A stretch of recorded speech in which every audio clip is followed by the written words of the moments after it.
Good morning and welcome to the Morning Sprint. I'm Brittany Weir, bringing you some of the top stories of the day. As always, any questions, comments, put them in the comment section below. And each story that I share here this morning, there is a full article available for you on our website at WSLS.com. We're going to start this morning with some news coming out of Governor Glenn Youngkin's office. And heartbreaking statistics is what Governor Glenn Youngkin is calling the findings in the most recent Virginia Department of Education report. Well, Youngkin says the Commonwealth has the lowest proficiency standards in the nation in reading and in math. It also shows that 42% of second graders in Virginia aren't reading at their grade level. Well, to get students back on track, the governor says his office has come up with 7 principles, and one focuses on parent and teacher empowerment. A common programming that creates new individualized reading plans implemented in partnership with parents for those students not on track to be on grade level reading by the 3rd grade. School districts in the Roanoke Valley are responding to the report. Roanoke City school leaders say they already have an initiative in place called the Roadmap to Student Success. It focuses on literacy and post-secondary success initiatives, and leaders think it aligns with Governor Youngkin's plans. Let us know your thoughts on this report and what you're seeing at home, maybe what your children are experiencing as well, and what you think the schools should be doing, I guess, to address this report. Well, also an arrest has been made after 2 unloaded guns were found at Westside Elementary School in Roanoke. Well, Roanoke City Public Schools says it took 4 minutes to secure the guns after the initial report that happened on Tuesday morning. We've been following this story all week long. The sheriff tells us a student was arrested and charged. He is in the custody of his parents with court supervision, and we are getting questions from many concerned parents since the incident, but we are working for you to make sure we have all the answers. To submit your questions, just find the link on our website on WSLS.com. You can just go right there to the article, and there is a section there for you to be able to submit any questions you might have. Again, this is a story we've been following since Tuesday, and we want to continue to keep you updated as we learn more. And a former Virginia Tech football player told the court he was not guilty on second-degree murder. You can take a look there on your screen. Yesterday afternoon, Isimini Tute asked for a jury trial, which the judge granted. His lawyer filed for 3 motions before the hearing.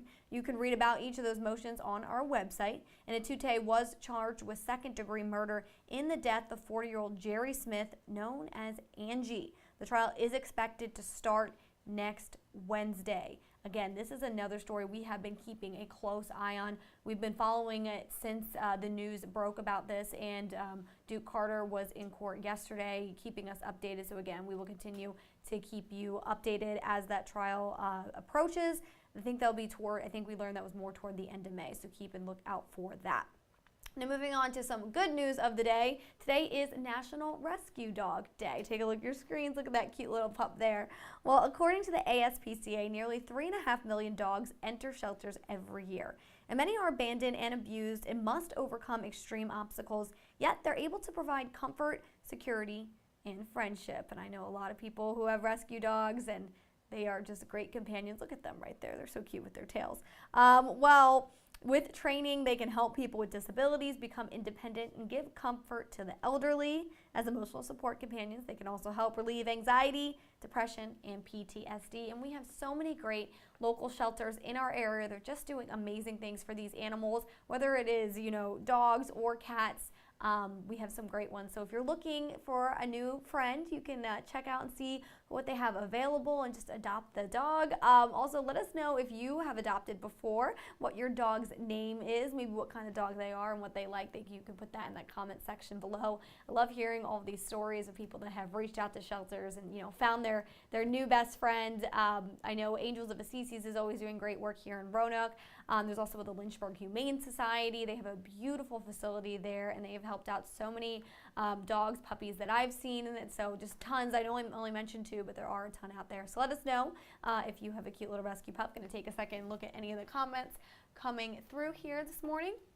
So we have a couple good mornings from Lynchburg. We have Doug who says he's staying cool and hydrated this morning. Yes, it's going to be a hot one out there today and tomorrow, so make sure you've got the water, the sunscreen, you stay in the shade if possible.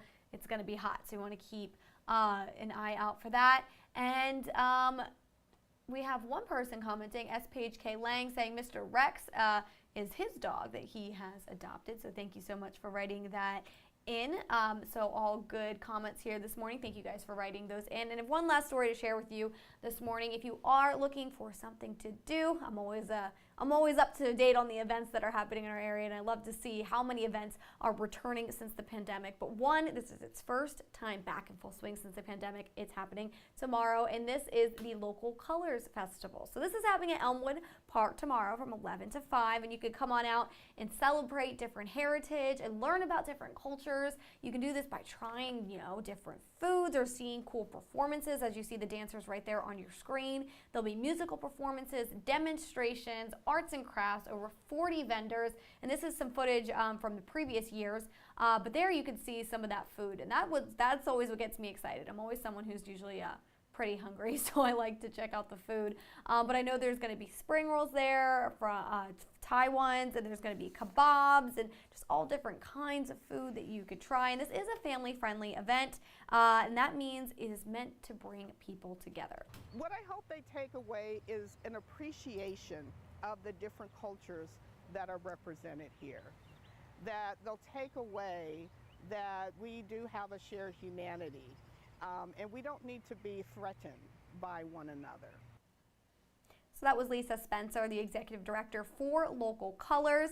And so this event is free to the public, and something new this year is that they have an international beer garden that is going to be there. So if you're a little thirsty out in that hot sun, they're going to have 5 different beers on drafts from around the world, so you could try those all out. There will also be plenty of picture opportunities. There's going to be a love work sign that'll be new this year. It'll be featured, and you could take your picture and use the different hashtags to show off that diversity here in the Roanoke Valley. But just a great way to celebrate culture here and showcase all the different people that we have here in our city, and just where they've come from, and just like recognize that and celebrate that. So I think that'll be pretty cool. Also, WSLS is a proud sponsor of the event, so we will also have a table out at Local Colors. Some of our on-air talent will be there. I know our own Jaffney Gray, morning anchor, she will be there emceeing the event, so come out and make sure to say hi at the booth, and let us know how your day's going. And again, it's going to be a hot one, so be prepared for that. But thank you guys so much for tuning in. I hope you have a great Friday, a great weekend. I hope you just get to enjoy it, and I'll see you guys again on Monday at 9 a.m.